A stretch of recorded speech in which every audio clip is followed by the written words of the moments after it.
Bonjour, ça me fait vraiment plaisir d'être avec vous tous et toutes aujourd'hui. Comme Vanessa l'a mentionné, mon nom c'est Stéphanie Précourt, je suis travailleuse sociale. J'ai principalement une expérience de travail comme travailleuse sociale dans les services de protection de la jeunesse, là, environ une dizaine d'années. Et depuis quelques années, je m'affaire au doctorat avec Sonia Elie comme directrice de l'IUJD et Tonino Esposito de l'Université de Montréal. Aujourd'hui, ben, je vais vous présenter une partie des résultats de ma thèse. Euh, donc, euh, on va aller regarder un peu c'est quoi les besoins des familles euh, qui sont évalués par les services de protection de la jeunesse, mais pour qui l'enfant n'était pas en besoin de protection lors de la première évaluation. Et puis, on va aller regarder, à partir de ces profils-là, est-ce qu'on peut euh, voir une association avec une intervention dite répétée. Voilà. Fait que je vais débuter. Comme je ne sais pas à qui je m'adresse aujourd'hui, je vais ratisser un peu plus large en positionnant le mandat des services de protection de la jeunesse au Québec. Je vais passer rapidement, voilà.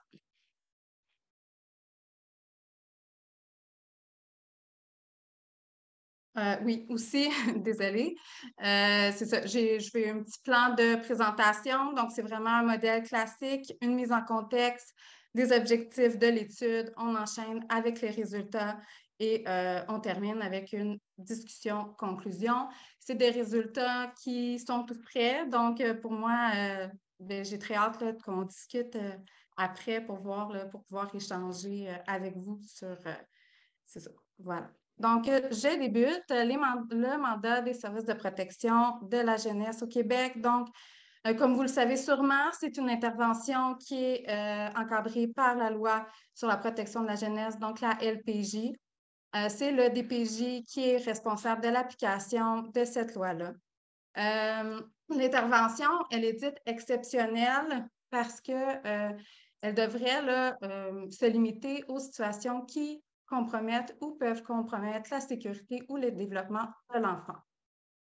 Ces situations qui peuvent compromettre la sécurité et le développement, on parle de l'abandon, la négligence, les mauvais traitements psychologiques, l'abus physique, l'abus sexuel et les troubles sérieux du comportement. On a aussi des situations de risque qui sont prévues dans la loi, donc le risque sérieux de négligence, d'abus sexuels et d'abus physiques.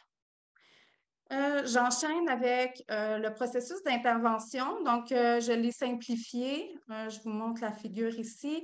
Tout débute avec un signalement qui est fait par une personne là, de la communauté qui est préoccupée pour la sécurité ou le bien-être de l'enfant. Lorsque le DPJ considère qu'il y a suffisamment de faits qui tendent à croire que cet enfant-là peut être en besoin de protection, on va passer à une brève évaluation durant laquelle là, va être amassé, en fait, c'est comme un peu un modèle d'enquête durant lequel là, on va aller chercher, aller vérifier c'est quoi les faits qui sont allégués, est-ce qu'ils sont fondés ou non, et si ces faits-là compromettent le développement ou la sécurité de l'enfant. Donc, on est rendu au centre. Donc, il y a une décision au terme de l'évaluation. Si la sécurité et le développement de l'enfant est compromis, on poursuit sur la flèche, on s'en va vers une prise en charge. Si la situation ne compromet pas le développement, donc SDNC, la sécurité et développement non compromis, ça met fin à l'intervention et si la famille et l'enfant le souhaitent, le DPJ peut les référer là, vers les services dans la communauté. Donc, on voit là, la flèche vers le bas.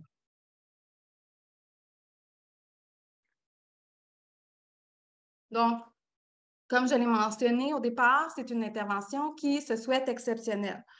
Par contre, les données de recherche là, suggèrent qu'elle serait plutôt répandue. Une récente étude là, de la prévalence à vie mettait en évidence que près d'un enfant québécois sur six, donc environ 16 des enfants vont être évalués par les services de protection de la jeunesse avant l'atteinte de leur majorité. On constate également, là, selon les données d'incidence québécoises, une augmentation croissante des signalements évalués depuis 1998. Par contre, malgré cette croissance-là, la majorité des situations qui sont évaluées mais ne compromettent pas la sécurité ou le développement de l'enfant. Donc, je vais souvent utiliser SDNC. C'est vraiment, ça veut dire sécurité, développement non compromis. Donc, je vous ai mis un petit graphique là, en bas à droite. Ce sont la proportion là, des enfants pour qui c'était SDNC et SDC lors de l'EIQ 2014. Donc, 63 SDNC et 37 SDC.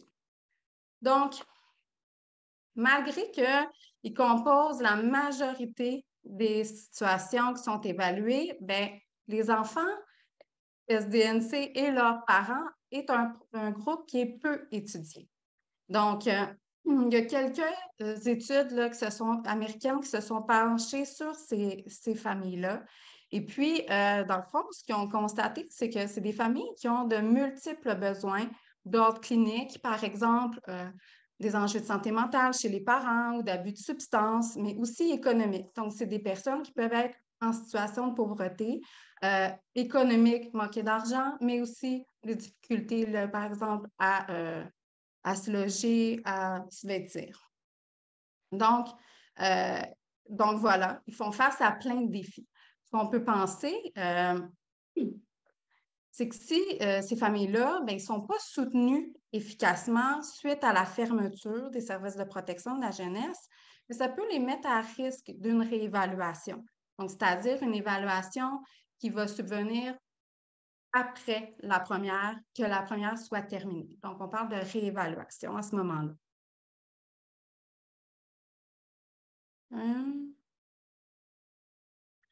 La pertinence de s'intéresser à la réévaluation, mais c'est ça. C'est que la réévaluation, c'est pas banal. Euh, Ça peut avoir des conséquences sur l'enfant. Par exemple, si le contexte dans lequel il se trouve, donc il y a plein de défis dans la famille, mais ça peut faire en sorte que cet enfant-là évolue dans un contexte qui, au fil du temps, va avoir des conséquences sur son bien-être. Ça a aussi des conséquences sur la famille parce qu'une intervention en protection de la jeunesse se déroule en contexte d'autorité. Donc, ça fait vivre un stress important aux parents, à la famille entière, en fait, et, et ça peut faire vivre des émotions là, qui sont difficiles pour ces familles-là. Et ça peut aussi leur donner un peu la crainte d'utiliser les services dans la communauté parce qu'ils vont avoir peur de se refaire signaler et réévaluer. Donc, ça a aussi des conséquences sur le système de protection de la jeunesse et ses intervenantes, dans le sens que, excusez-moi, je perds le fil. Donc, à chaque fois qu'on réintervient, on fait une nouvelle réévaluation, bien, on mobilise des intervenantes et qui déjà ont comme une pénurie de personnel, donc sont déjà sous pression. Donc, on allonge les listes d'attente, on a des enfants qui sont en attente de services, donc ça a un impact sur le système en soi. Ça a aussi un impact sur les ressources de l'État, bien évidemment, parce que les intervenantes qu'on mobilise à réévaluer constamment ces familles-là, ben, ils pourraient, ils pourraient être utiles à offrir des services aux enfants qui en ont vraiment besoin. Donc, notamment ceux pour qui la sécurité et le développement est compromis. Donc, voilà. Donc, mais une façon d'aborder le problème de la réévaluation, mais c'est d'aller s'intéresser à mais quels sont les facteurs, quelles sont les caractéristiques de ces familles qui les mettent, par exemple, les plus à risque d'une réévaluation pour intervenir le mieux possible, donc cibler les interventions dès la première évaluation pour pouvoir réduire le risque là, au fil d'une nouvelle intervention. Donc, ici, je vous présente les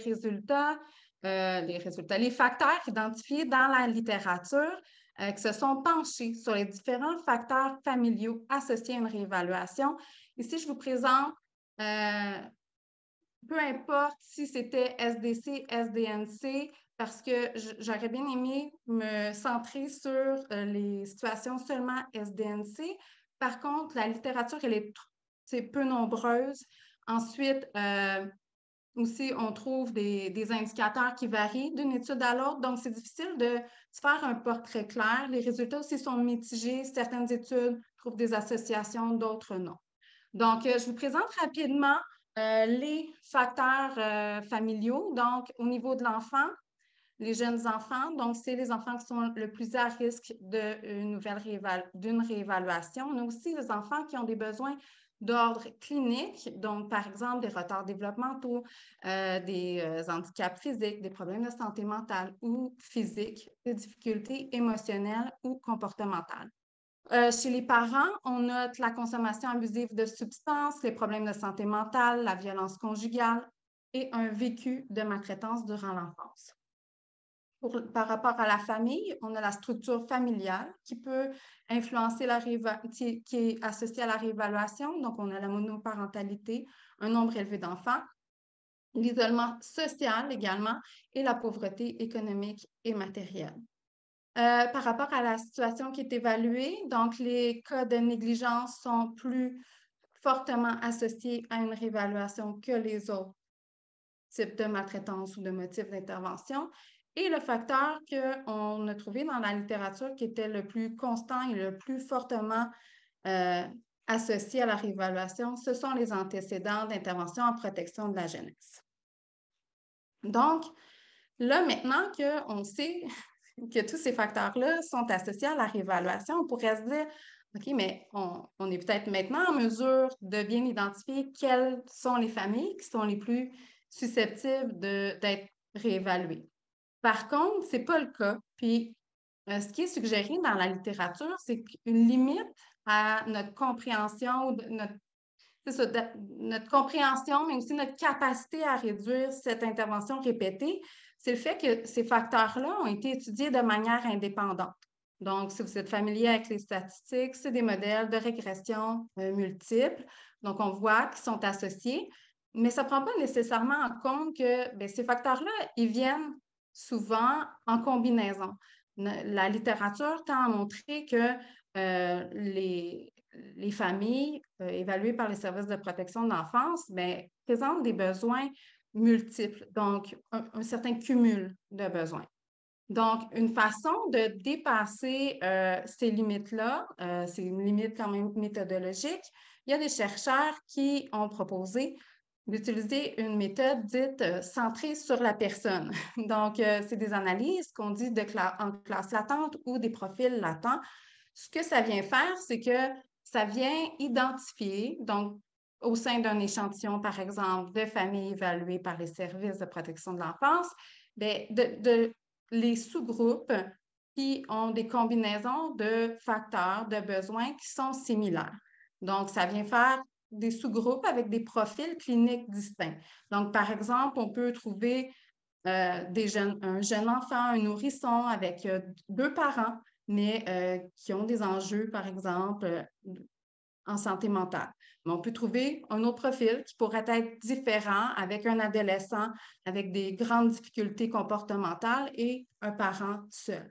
Donc, on peut voir comment différentes combinaisons ont des besoins spécifiques différents et qu'on pourrait, de cette façon-là, mieux cibler leurs besoins, faire des recommandations sur quel est le type d'intervention qui les soutiendrait le mieux. Alors, j'enchaîne avec les profils de besoins. Donc, cette méthodologie-là, à ma connaissance, il y a seulement deux études qui l'ont utilisée pour étudier, deux études qui ont utilisé cette méthodologie-là de profil en classe latente pour prédire la réévaluation. Donc, la première, en 2016, de Eastman et Putnam-Hornstein. Donc, une étude californienne de cohortes de nourrissons et de leur mère qui ont été suivies pendant 5 ans. Donc, pour faire leur profil, mais dans le fond, ils ont intégré dans le logiciel statistique différents indicateurs, mais eux, c'était surtout des indicateurs sociodémographiques. Donc, l'âge, l'ethnicité, le revenu d'emploi également ou le fait d'être sans emploi. et les différentes formes là, de maltraitance ou les différents motifs d'intervention. Ce qu'ils ont trouvé, c'est 4 profils. Donc, 2 qui ont nommé à faible risque, un à risque modéré et un à risque élevé. Donc, c'est ça. Puis, dans le risque élevé, là, ce qu'on doit comprendre, c'est qu'essentiellement, ça regroupait les familles qui avaient des antécédents en protection de la jeunesse. Donc, un facteur qu'on se rappelle qui est fortement associé à la réévaluation. Le profil à risque élevé, c'était celui qui était le plus fortement là, associé à la réévaluation. On voit des probabilités de 78 versus 44 pour les 2 autres profils là, qui étaient à faible risque.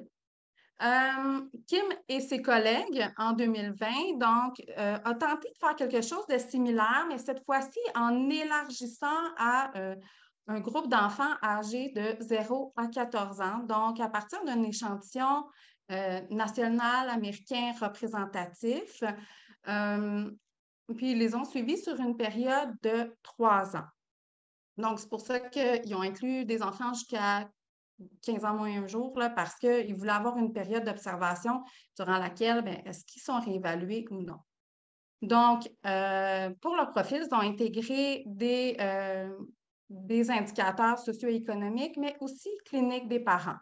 Donc, ça a donné 2 profils qui ont émergé, un à faible risque, qui contient essentiellement le fait d'être sans emploi ou d'avoir un faible revenu, et celui à risque élevé, là, qui regroupe vraiment une constellation de besoins cliniques chez les parents, violence conjugale, problèmes de santé mentale, consommation abusive de substances et économique, donc qui étaient aussi en situation de pauvreté. Ils ont constaté encore une fois que c'était le profil à risque élevé, donc avec le profil le plus complexe qui était fortement associé à la réévaluation.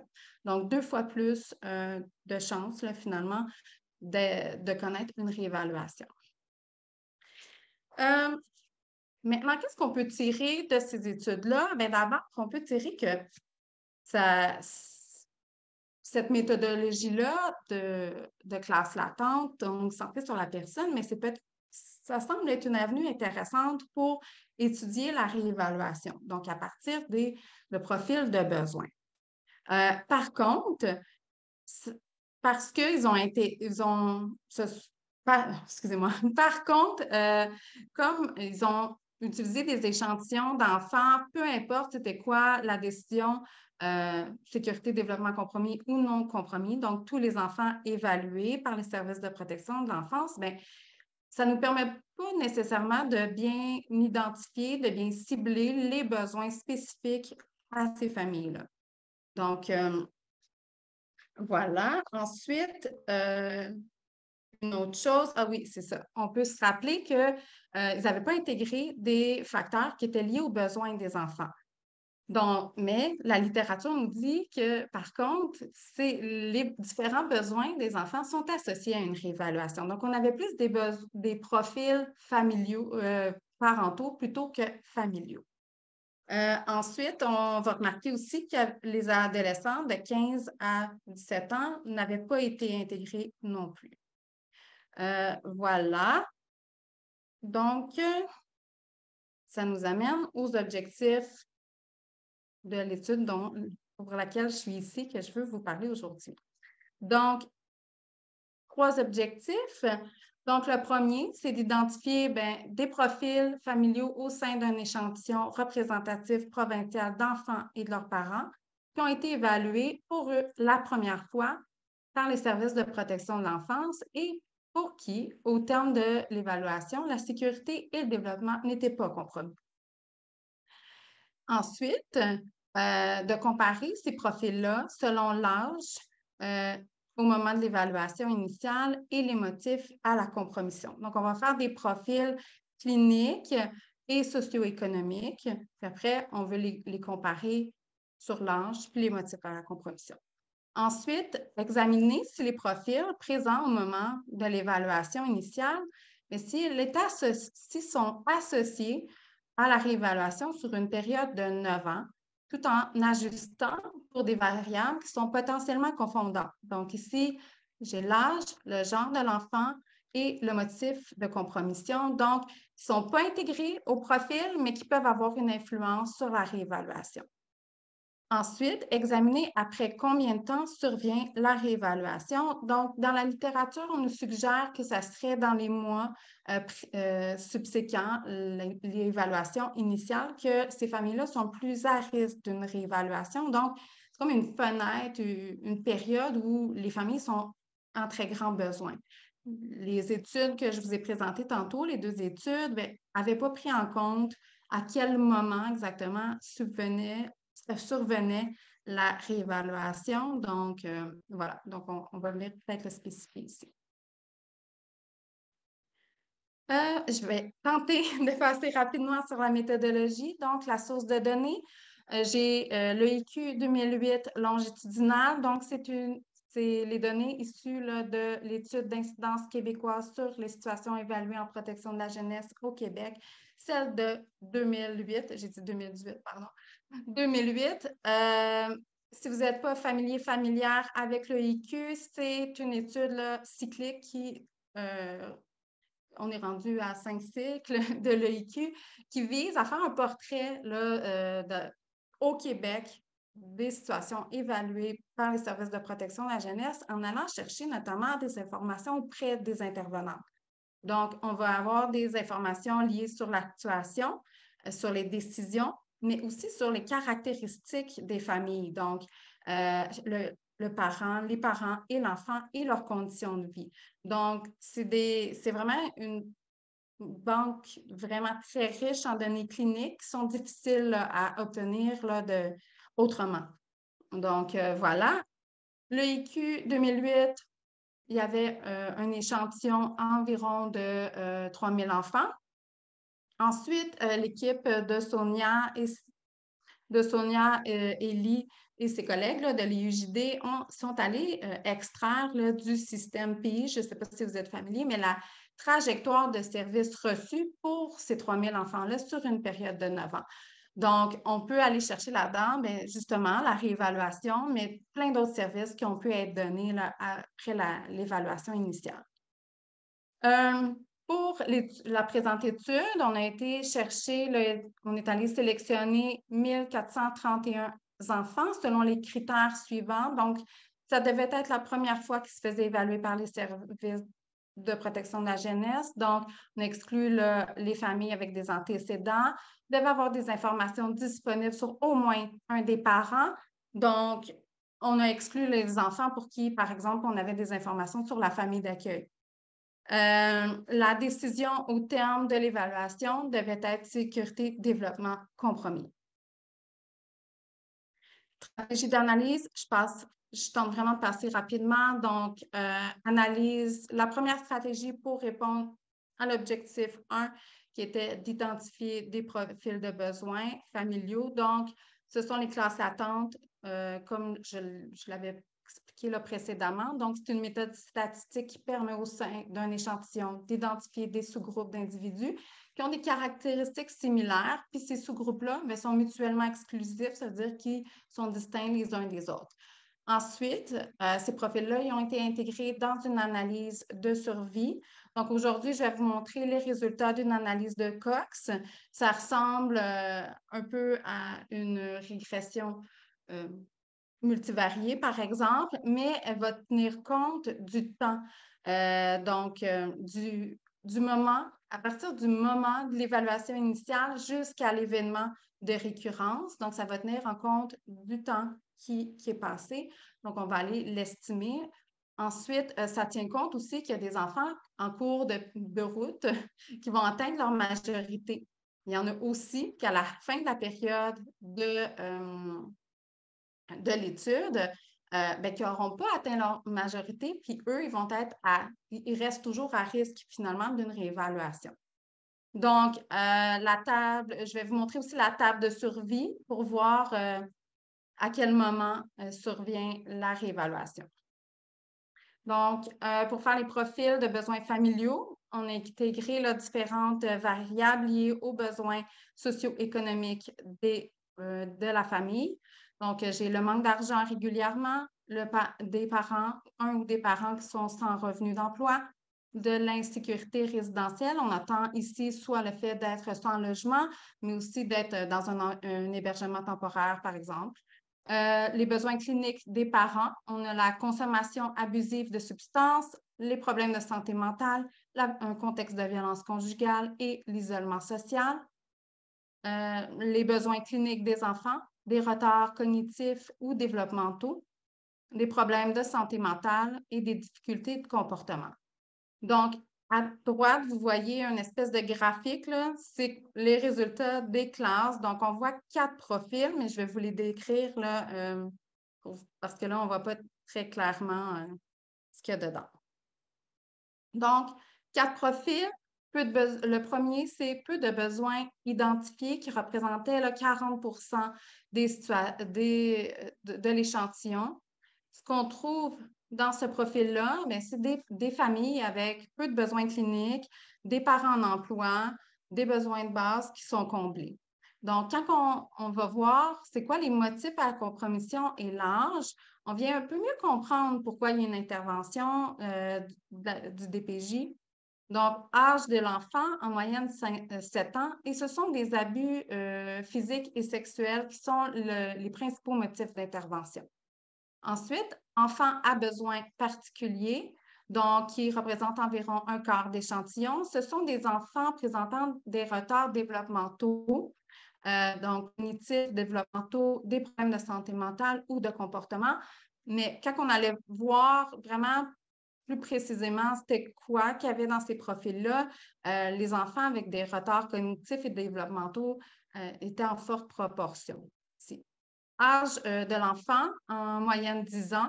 Le motif de compromission, les motifs, c'est l'abus physique et le trouble de comportement.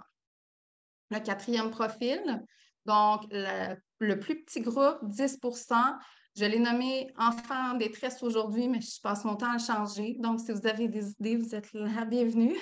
Donc, ça comprend un enfant qui manifeste la détresse psychologique. Donc, des symptômes dépressifs, anxieux, des idéations suicidaires.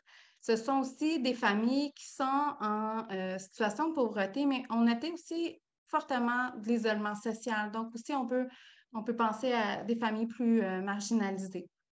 Donc, l'âge de l'enfant, 9 ans. Donc, c'est un jeune enfant quand même qui vit de la détresse psychologique, les motifs d'intervention, la négligence et l'abus physique.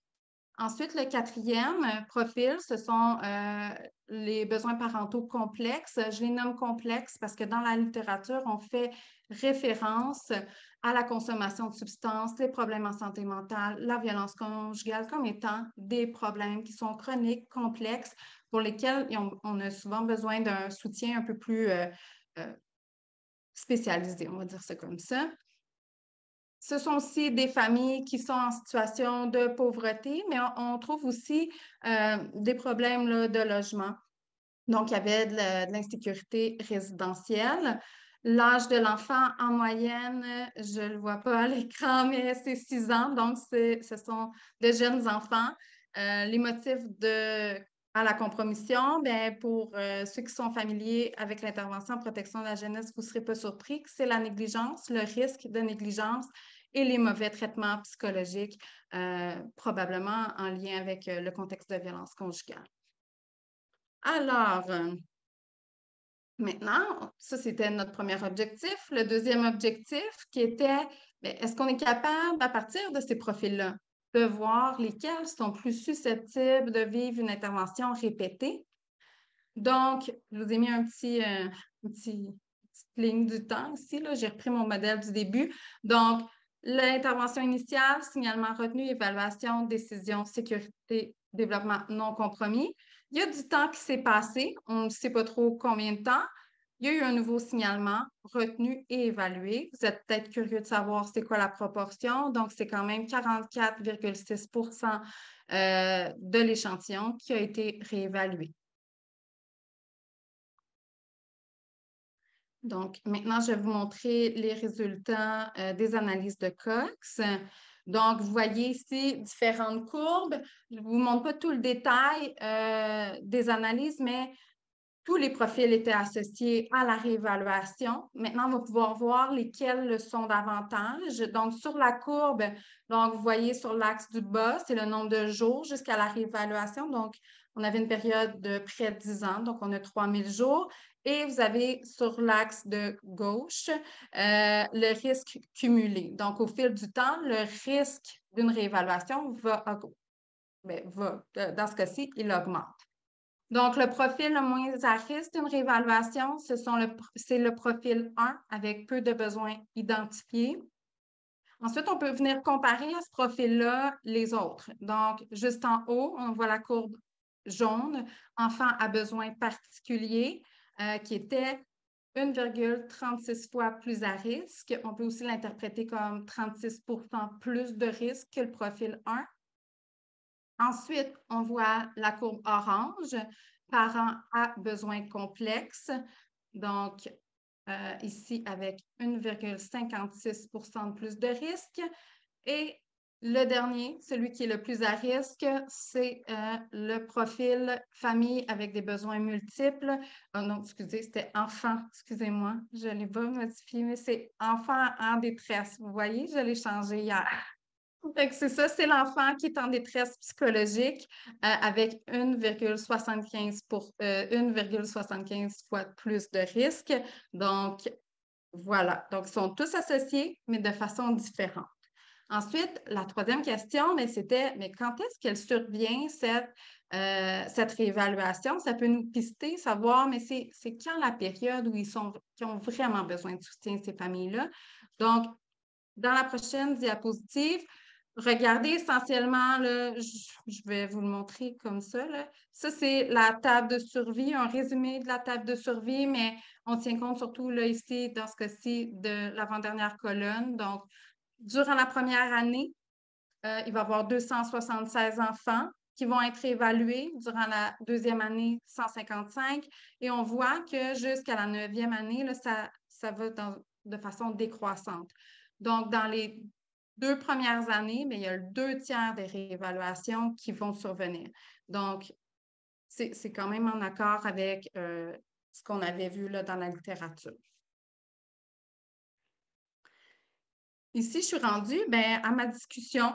Donc, ici, dans le fond, c'est ma réflexion un peu sur comment on peut expliquer la réévaluation pour chacun de ces profils-là. C'est des pistes d'explication qui sont soit ancrées dans ma pratique ou soit sont ancrées dans la littérature.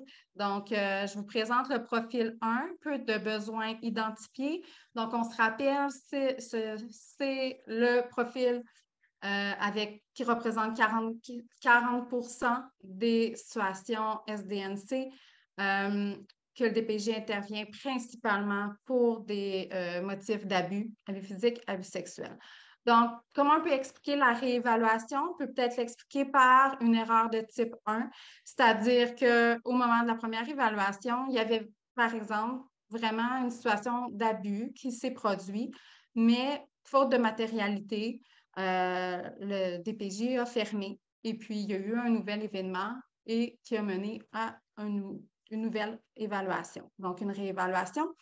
Ici, en deuxième, j'ai mis un processus de changement qui prend du temps. Donc, par exemple, une intervention qui concernerait des méthodes éducatives, par exemple la punition corporelle, ça aurait pu donner lieu à une fermeture avec, par exemple, une référence dans les services dans la communauté, avec un soutien psychoéducatif. Mais modifier des pratiques parentales, ça prend un certain temps. Donc, c'est possible qu'il y ait eu un nouvel événement à ce moment-là. Donc, j'arrive à mon deuxième profil. Enfant à besoins particuliers. Donc, on se rappelle, celui-là avait 36 il était 36 de plus à risque que le profil 1 d'être évalué.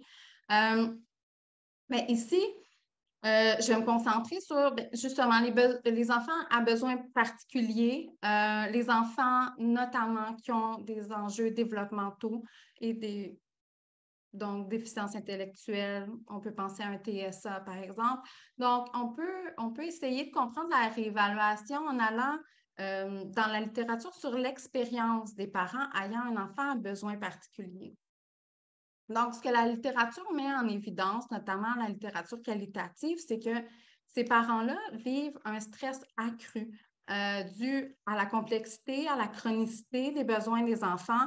Donc, on peut penser des rendez-vous médicaux, la gestion de crise, devoir s'absenter de son travail parce que ben, l'école est plus capable, on va dire, entre guillemets, de gérer l'enfant. Donc, le parent, il est stressé et ça peut conduire à l'épuisement parental. Donc, deux mécanismes associés dans la littérature à des pratiques à caractère négligent ou violent. Donc, on se rappelle que les principaux motifs d'intervention pour ces enfants-là, c'était la négligence ou l'abus physique. Ensuite, on peut aussi venir le comprendre par rapport à un accès difficile au service, une inadéquation avec les besoins des familles. Donc, ça aussi, c'est documenté dans la littérature, notamment ici au Québec. C'est difficile pour les parents d'avoir accès à des services spécialisés. Là, on peut penser DI, TSA, par exemple, ou qui répondent pas non plus aux besoins. Par exemple, un besoin de répit. Donc, qui ne serait pas possible. Donc, on peut le penser comme ça. Les familles aussi, ils vont décrire le processus comme étant, le processus d'accès au service comme étant le parcours du combattant. Donc, ils vont aussi vivre une série d'obstacles qui va aussi générer du stress. Donc, ici, c'est comme ça que ben, peut-être on peut l'expliquer. Donc, ils n'ont pas eu les services qu'ils avaient besoin.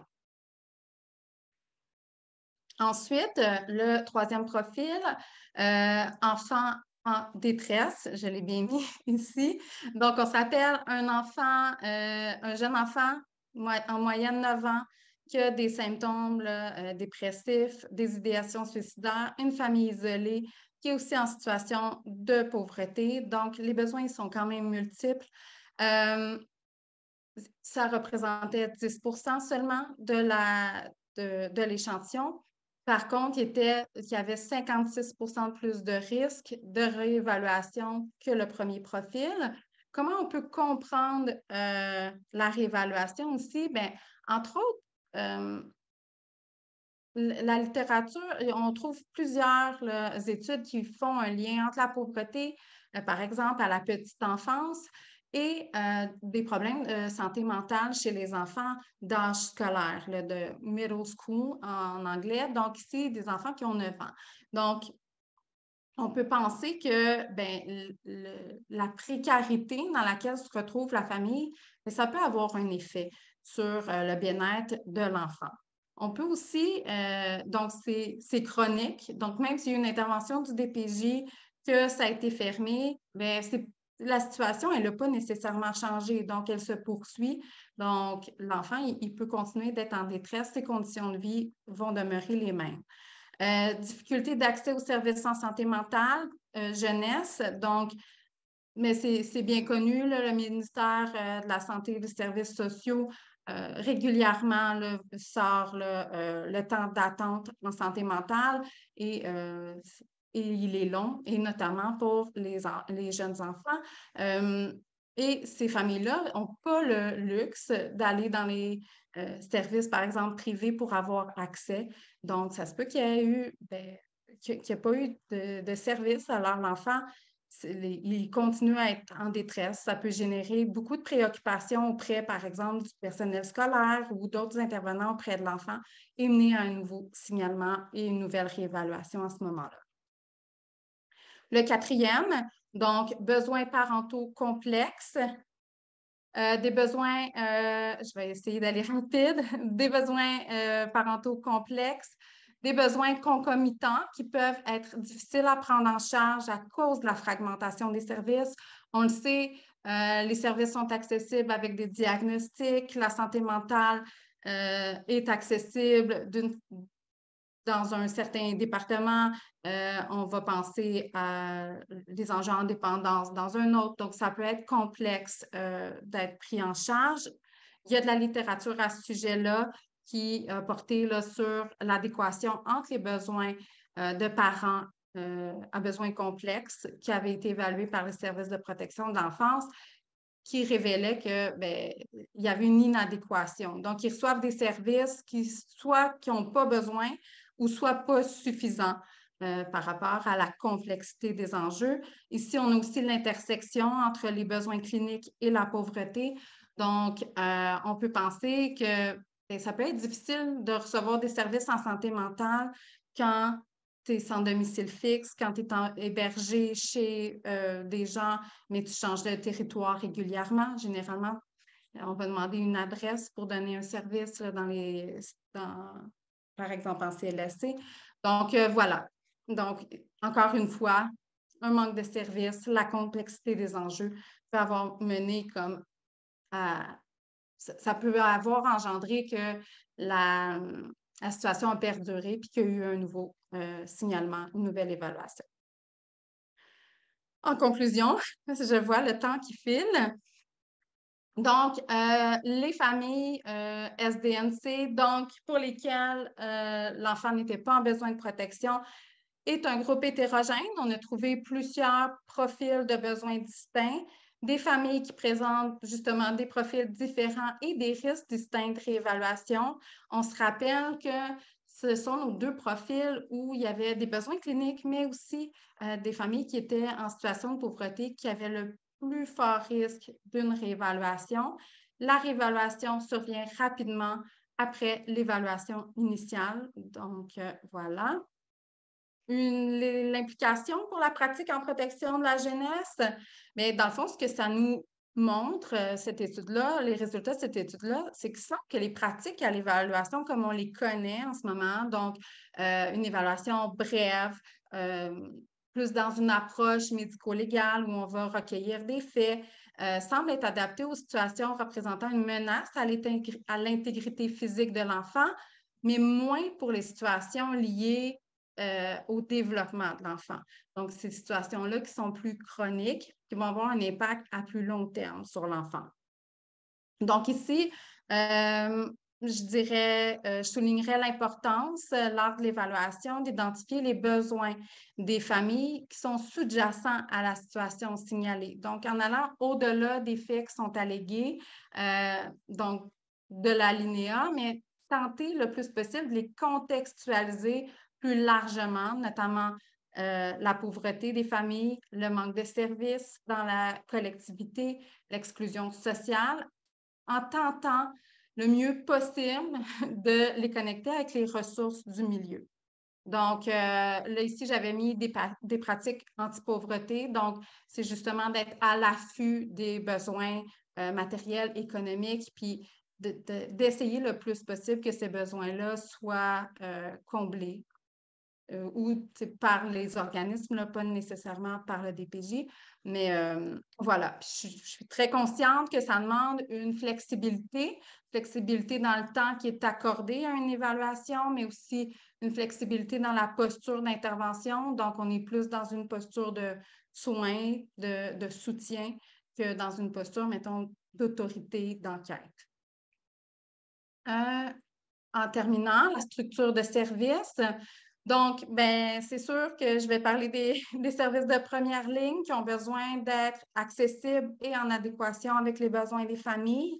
On peut penser à un arrimage aussi qui, là, je réfléchis à voix haute de comment pourraient être structurés nos services pour éviter une réévaluation, mais un arrimage entre les services en protection de la jeunesse et ceux de la première ligne pour offrir minimalement une intervention psychosociale à la fermeture de l'évaluation. Donc, afin d'éviter un bris de service. Donc, même si ce n'est pas, par exemple, des services en santé mentale, mais au moins que les familles ne soient pas seules. Il y avait aussi notre profil là, avec l'enfant en détresse, avec des enjeux de santé mentale, plusieurs vulnérabilités là, de la famille. Donc, on peut penser à des organismes comme les cliniques pédiatriques. Donc, voilà. Ensuite, je vais terminer avec une ouverture sur la réponse alternative ou différentielle et le programme alternatif communautaire pour réduire l'intervention en protection de la jeunesse. Donc, tantôt, peut-être que vous êtes familier avec la réponse alternative. En fait, ça a été mis en place dans différents États américains. Et puis, c'est une orientation de service. Donc, c'est structuré différemment. Par exemple, l'évaluation, elle est structurée en deux voies. Donc, la voie plus traditionnelle, qui ressemble à ce qu'on a ici, pour les situations, par exemple, d'abus. Qui menacent le risque là, de l'intégrité physique là, de l'enfant. Et on a la deuxième voie qui est vraiment plus des besoins chroniques. Donc, vraiment plus dans une posture de soutien. Ils n'ont pas nécessairement besoin de déterminer s'il y a compromission ou non. On est moins dans le rôle d'autorité, là, vraiment plus dans une posture de soutien, dans quels sont les besoins identifiés par la famille pour les faire cheminer, les connecter avec les différents organismes du milieu. Donc, tantôt, je parlais de flexibilité. Bien, voici un exemple de flexibilité là, dans la structure de service. Et finalement, il y a aussi un programme qui avait été mis sur pied, notamment au Wisconsin, donc qui avait eu quand même des résultats intéressants sur la réévaluation, comme le modèle alternatif, là. Donc, qui était un programme offert aux familles au terme à la fermeture. Donc, SDNC, on ferme, on les réfère vers ce programme-là qui dure 16 semaines, puis qui est vraiment comme un peu dans la même posture de soutien, d'essayer de connecter la famille. Puis qui avait, c'est ça, donné des résultats quand même intéressants dans la réduction du risque de la réévaluation.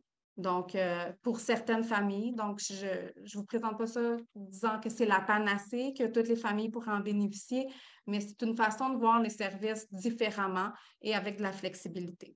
Donc, et voilà, c'est tout pour moi. Je vous remercie.